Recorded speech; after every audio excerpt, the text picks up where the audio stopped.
Hello, English learners. This is Brandon with Learn English with Brandon, and I am going to talk to you about three common business English idioms that we use.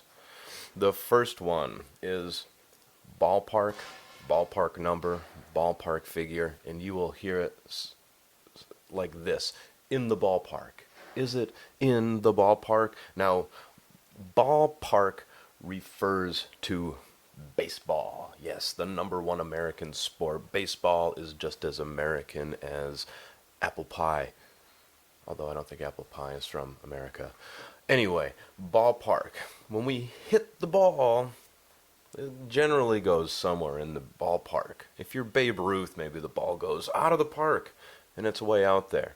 Let's think of this ball as if it's a piece of information, right? And let's think of the park as the cost of something, okay? Now, you might say, how much did that company sell for? For instance, AT&T. What did AT&T sell for? Can you give me a ballpark figure? So the information that I give you with this ball is going to be somewhere over there, but in the field, right? So a ballpark figure in this case might be $40 billion, right? If I say the company sold between $1 and $1 trillion, this is not a ballpark figure. That's either a foul ball, meaning it went behind me and off the field, or it's way, way, way, way off in the distance. Yes. So a ballpark figure, roughly 40 million or 40 billion, maybe between 30 and 50 billion, something like that. That's a ballpark figure. Can you give me a ballpark figure? Hey, Brandon, what would you sell your car for? I don't know. Well, could you give me a ballpark figure? Sure, I think I might sell my car for between $500 and $1,000. Huh. What kind of car do you have? Oh, it's a little remote control car. I don't need one. I live in Madrid. Okay, so I hope that helps. Ballpark figure. Now, the next idiom. Behind someone's back. Behind someone's back.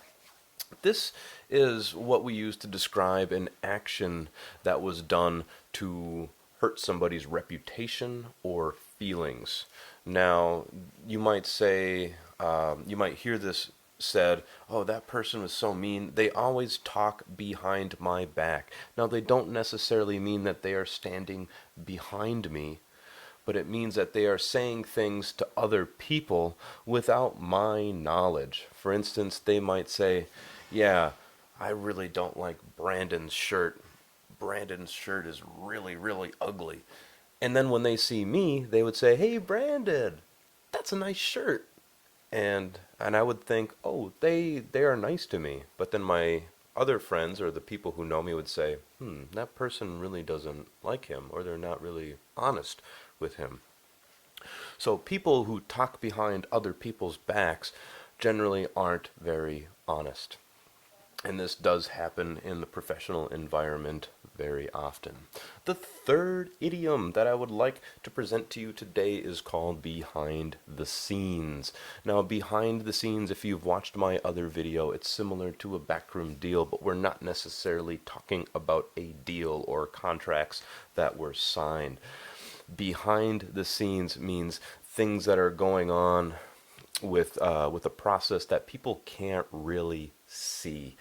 This happens in politics all the time, where what's presented as information is drawing the attention. For instance, Donald Trump is making a ban on allowing Muslims to enter. He's getting a lot of attention from pro-choice activists and women who are offended with his behavior.